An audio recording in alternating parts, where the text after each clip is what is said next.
Children's Hospital in 1993. I've lived in Chelsea my entire life. I have a little sister, she's 15, she's lived here her entire life.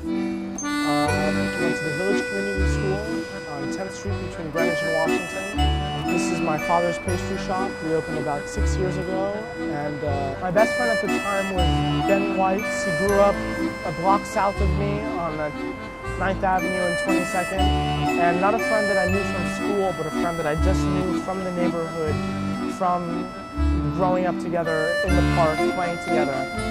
We were a couple of friends, and every day after school we would hang out at the park, whether it be the park in Penn South, the two parks in Penn South, or the park on 10th Avenue and 22nd.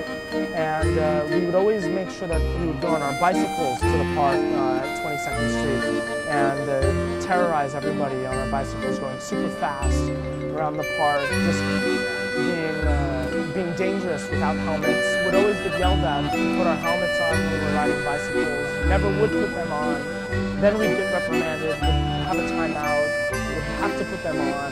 Then we wouldn't want to have as much fun because we had the helmets on. Didn't feel as tough as we did before. Whenever it was hot out, we'd have our water guns with us and would shoot people as we went by, kind of playing like cops and robbers or manhunt, or just getting dirty in the dirt. One of the funniest memories I have being a little kid was I'd hang out with my friends after school, but I'd also go to work with my dad after school.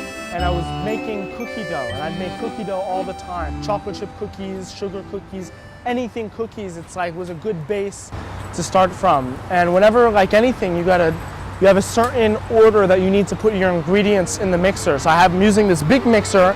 I'm 2 feet tall with a mixer that's 6 feet tall. So I've got all this flour and everything, and my mixer is on a high speed.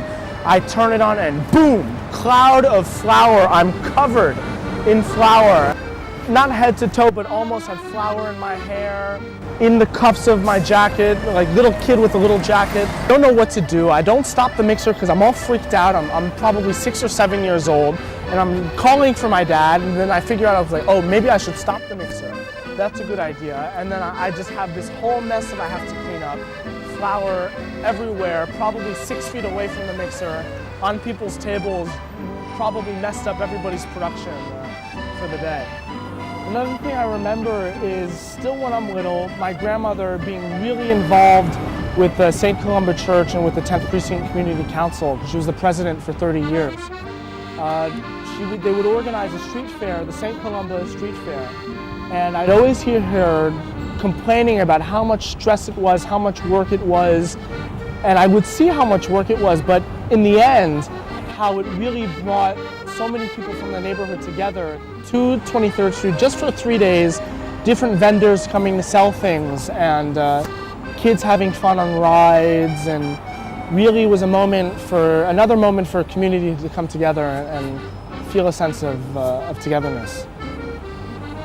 The way Chelsea has changed since I remember being little is, one, the amount of people in Chelsea. Now there's probably a third more, and maybe not half more, but the streets are always pretty packed, and the number of businesses that open and close too. Like just before that, it was really more of a small community, and there were just the local small businesses, and now it's bigger chains that open and bigger buildings that are built, not so much the smaller buildings. What do I think about Chelsea in the way that it's changed throughout my life? I don't know if I necessarily like the way corporate America has taken over the world and taken over Chelsea too. But since we are a small mom and pop type business, I definitely do want to stay in Chelsea for the rest of my life. I don't think I would ever want to live anywhere else besides Chelsea since I've grown up here, and I've really found it to be something really, really remarkable and really special.